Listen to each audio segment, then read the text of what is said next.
अजित पवार गटाचे नेते रामराजे निंबाळकर आणि भाजपचे माजी खासदार रणजितसिंग निंबाळकर यांच्यातला वाद पुन्हा एकदा पेटलेला आहे आणि याच वादातनं रामराजेंनी थेट तुतारी हाती घेण्याचा इशारा दिलाय. पण रामराजेंनी हा इशारा देण्यामागचं कारण नेमकं काय, पाहूया रिपोर्टमध्ये.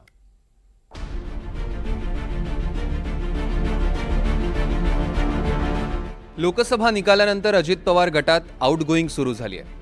अशातच अजित पवार गटाचे ज्येष्ठ नेते रामराजे निंबाळकर यांनीही अजितदादांची चिंता वाढवली आहे. रामराजेंनी भाजप नेत्यांकडून त्रास दिला जात असल्याचा आरोप केला आहे.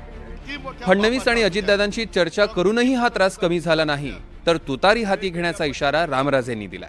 काय भारतीय जनता पार्टी बरोबर भांडणात का? आपण काय हिंदुत्व मुसलमान काय करतो का? आपण कुठं गाया कापतो त्याला कुठं प्रोटेक्शन देतो का? आपली फक्त तक्रार रणजितसिंह नाईक निंबाळकर आणि त्यांचे साथीदार जे गल्लोगल्ली दहशत करतायत त्यांच्या विरुद्ध आहे आणि या दहशतीला भारतीय जनता पार्टीला सत्तेतनं साथ देऊ नका एवढीच खरी आपली तक्रार आहे. ते बरोबर आहे का? तेवढं त्यांना सांगून बघू.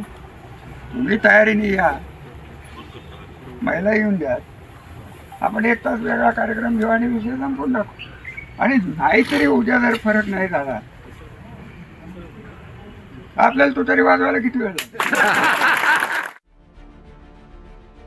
रामराजेंचा रुख भाजपचे माजी खासदार रणजितसिंग नाईक निंबाळकर आणि आमदार जयकुमार गोरे यांच्याकडे आहे. रणजितसिंग निंबाळकर यांचे साथीदार गल्लोगल्ली दहशत करत असल्याचा आरोप रामराजेंनी केला.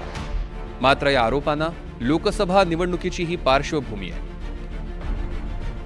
लोकसभा निवडणुकीत रामराजे निंबाळकरांनी भाजप विरोधी भूमिका घेतली. अजित पवार गटात असूनही रामराजेंनी माढ्यात तुतारीच्या विजयासाठी काम केलं. रणजितसिंग निंबाळकरांविरोधात धैर्यशील मोहिते पाटलांना बळ दिलं. रामराजेंच्या विरोधामुळे रणजितसिंगांना पराभवाचं तोंड पाहावं लागलं. त्यामुळे लोकसभा निवडणुकीनंतर निंबाळकरांमधला वाद अधिकच पेटला. माढ्याच्या निवडणुकीत मोहिते पाटलांनी भाजपची साथ सोडून तुतारी हाती घेतली. त्यामुळे डॅमेज कंट्रोलसाठी देवेंद्र फडणवीसांना माढ्याच्या मैदानात उतरावं लागलं होतं. मात्र फडणवीसांनाही रणजितसिंग निंबाळकरांचा पराभव रोखता आला नाही. या पराभवाची सल भाजप वरिष्ठांच्याही मनात रुतली आहे. त्यामुळे फडणवीस रामराजेंच्या तक्रारीची दखल घेण्याची शक्यता कमी आहे. मात्र महायुतीमधला कलह टाळण्यासाठी अजित पवार काय निर्णय घेतात याकडे सर्वांचं लक्ष लागलंय. सुजित आंबेकर, NDTV मराठी.